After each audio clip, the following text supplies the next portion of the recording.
So now we want our students to discuss a topic. But before we can put up a topic, we need to have a forum where they can put the topic in. And before we need a forum, we have to have a category to place the forum. So that's where we're going to start and just really quickly show you how to create your category, because that's where everything else will flow from. So first, we need to go over to the discussion and private messages section. And once we get there, of all the commands at the top on the far right is one called manage, and that's what we're going to be doing. We're going to be managing our discussions. After we click that, the screen opens up to some different options, but it opens up to the manage forum screen because that's where most of the work is usually done. But before we have a forum, we need to create a category.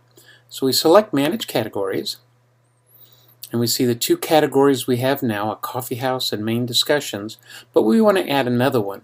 So of these options up here, we're going to select add. Here we can go ahead and create a name, and we're going to call it final discussions. And you can see I've already had that once before. And enable grading by category, yes, we're going to do that because we're going to have maybe 2 or 3 forums underneath that, and we only want one grade in the grade book. We're going to give it 20 points.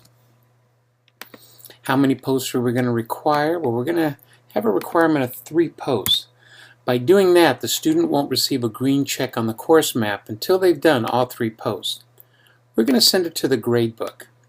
We now have the option of opening and closing it, and so we're going to go ahead and open it, and we're going to open it today, which I'm making this on May 23rd. We'll go ahead and click that, and we're going to leave it open for a week, Sunday, June 2nd. If we wanted to give them a grace period, we would allow until, but we're going to end it at that time. By selecting Save, we now have a category called Final Discussions.